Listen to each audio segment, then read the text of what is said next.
Hey, Chef Viverito here. Today we are going to fabricate a salmon. This particular salmon is called coho or silver salmon. It's from the Pacific Ocean. How do we know it's a salmon? Well, up here we got a dorsal fin, back here we have a tail fin or caudal fin, and you'll notice this fleshy little tab. That happens to be called an adipose fin. No bones, fleshy, fatty. You ever see a fish with a fin there between the dorsal and caudal, and the fish has scales? You can pretty much bet on it's a salmon or a trout.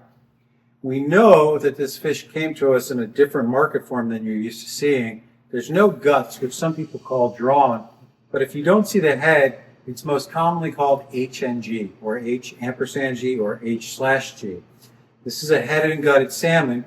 We know it's from the Pacific Ocean because if we count the anal fins, there's 15 bones. Cohos tend to have a dark tail and a very silver body with dark dorsal sides, faint spotting, thus the name silver salmon. In order to cut this, we're going to do a technique called straight cut. It's a soft bone fish. This is the most effective technique. To do this, you will need your chef knife, your fillet knife, and a pair of tweezers. I'm going to recommend you tuck your knife with the handle up against the dorsal underneath the collarbone. And we're going to draw the knife into the head, roll the knife over, and release behind the pectoral fin. That gives us room to wiggle our knife on the spine, gently lift the belly up, and angle our knife backwards and slightly to the spine. And we're just going to cut through the first few ribs. Just enough room to switch blades. You'll take your non-bendable chef knife, slide it in there. You'll notice the angle is angled backwards, slightly to the spine until you feel a bit of resistance, and draw the knife down, push it up, down, push it up, and in a slicing motion, you're going to come all the way out through the tail. With two hands, you're going to remove the fillet and lay it on the table. Assessing your work, you would look for dorsal bones, that's a good yield. Anal bones, great yield. The spine the whole way shows that I was on it and didn't leave anything behind. And the rib cage is gone, which we'll remove shortly. Salmon, being high activity fish, are oily and there's water from the ice. We know that oil and water don't mix. We're going to dry that off. With two hands, roll it over, bring it back to the edge of the table in the position that I call swimming to my cutting hand and belly to belly. On side two, I line my tip up with the lateral line if there's no head and tuck it under the collarbone, push in the head, and swing my knife around to release it from the fillet. By definition, a fillet is a boneless side of fish, so I don't want the collarbones.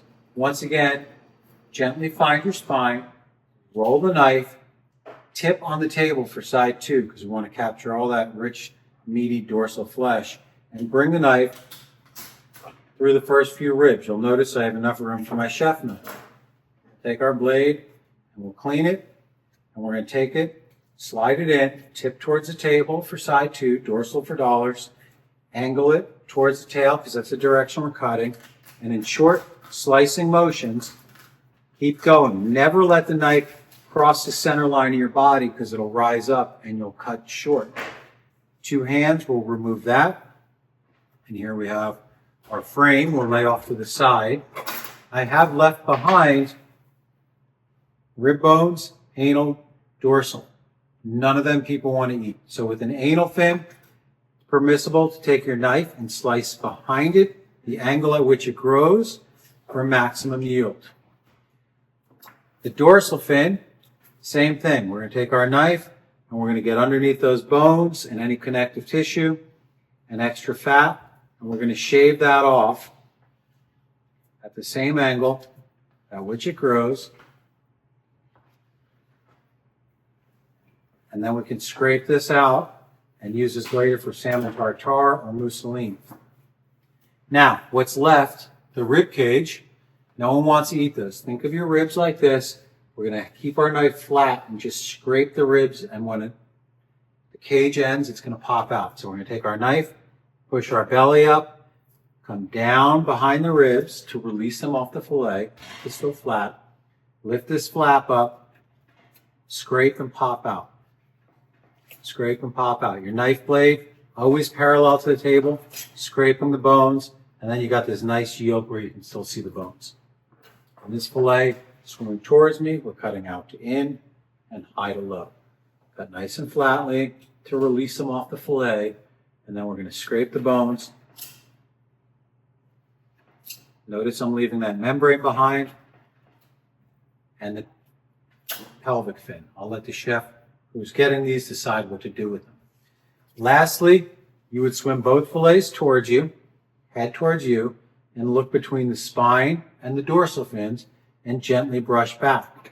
You're going to take your tweezers or pliers and grab those little white bones, support the flesh on either side, and remove them. These are called pin bones. And we're going to take out all of them. No need to ask how many there are, because your fillet could be shorter or longer and you could have more or less. It's very important that you always pull them towards the head because that's the angle at which they grow. And we're just going to pull these until they're all removed. Once they're all gone, the common abbreviation for this fish would be called salmon PBO, pin bone out. This one would still be PBI or pin bone in. I hope after this you have a better idea of how to fabricate a salmon or a soft bone fish, and we'll send this up to the kitchen for use.